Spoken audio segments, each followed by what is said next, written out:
You hear a lot that, especially with students and for some of the career counselors in the room, that a lot of the students will ask, what's the right major for this type of career field?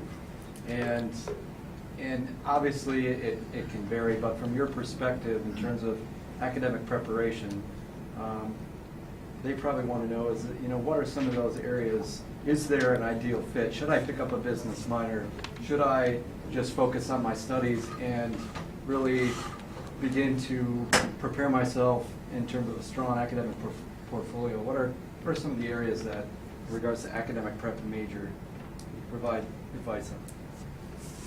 Accenture, hires all across the board as far as majors go. We do, there are different times when we're maybe looking for more people with an engineering background. There's different times when we're focusing more on the finance and accounting types of backgrounds.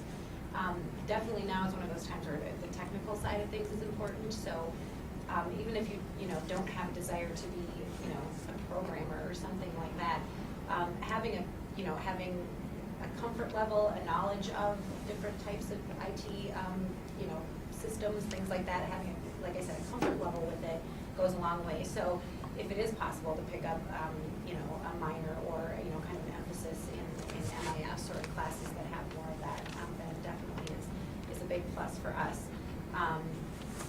The majority of the positions we fill are systems integration consulting. And I know McKinsey would probably be more on the strategy side, so he can speak a little bit more about that from McKinsey side. But it doesn't answer the question. We hire from every major. However, the technical side is definitely something that's going to stand out a little bit more. Maybe I'll address the perspective from sort of the management sort of consulting side with McKinsey at least.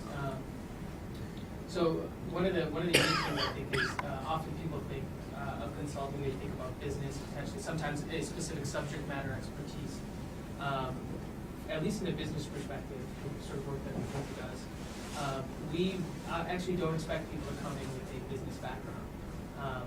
We have many PhDs in different areas. We have lawyers, we have doctors, and at the undergraduate, so that's at sort of the graduate level. At the undergraduate level, we recruit from a myriad of different backgrounds. So I did come from a business background. However, my office mate, he is a music major, and he plays the violin. But the thing, and I have another friend who's an econ major, and so you'll see that there's so many different types of people, and the diversity is there. The big piece I think that we look for more than anything else is sort of the intellectual aptitude, and that comes through sort of our interview process where we give sort of case examples or case questions where we say, you're sort of in a specific scenario where you're coaching or you're speaking to a senior level member of an organization, how they can solve this problem. They've sort of addressed this issue. What are the set of analyses? What are the things you think about first in approaching this problem? What are the set of analyses you do? And then finally, how would you actually sit down and communicate with this sort of person? Given the fact that you're coming right out of undergrad and don't have that much, that much expertise in the area, how would you communicate to a senior leader? And if they feel that you've got sort of those base skills, regardless of what background you're coming from, then you're qualified for the job.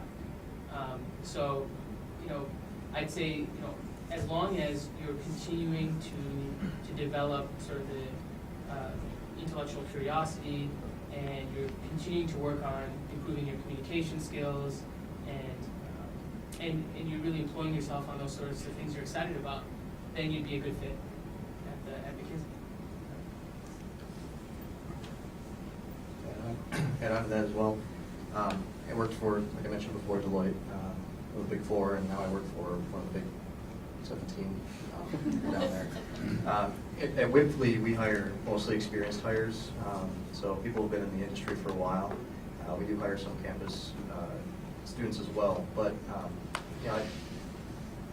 the difference is between the two is, at Deloitte, it was more of a IT focus or business focus, MIS engineering.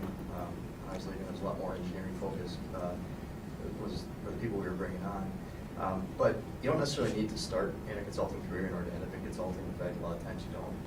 You know, at Wipfli we hire people who've been in you know, manufacturing for 10 years. You know, they've been floor managers or they've been vice presidents of other corporations, smaller corporations for a long time, and they just developed this expertise or this you know, intellectual curiosity throughout the years that they just want to apply it to different firms, and that's why we bring on experienced consultants. Is their experienced hires is that they've seen how their skills can grow in a company for 10 years, and they can bring it and apply it to our clients as well.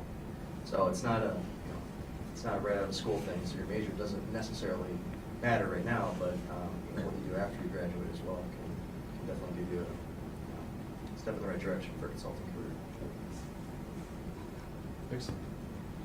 Well, at this point, before we kind of get into the recruitment side, I want to open it up to you and offer any questions you may have for the panelists, either regarding some of the questions we've already proposed or any others that you may have at this point. Yes? Can anyone address the question of the interim executive? I didn't hear the last part of what you said. Sorry, being what? Being consultant, interim executive. So the question was, speak to the area of consulting in terms of an interim executive. Well, I can.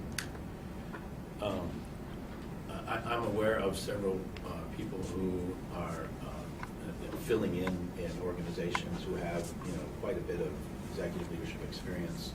Perhaps the organization has just undergone some turmoil or recently downsized or restructured, and that's an option that we think about if there's a good relationship between the person and understands the business well.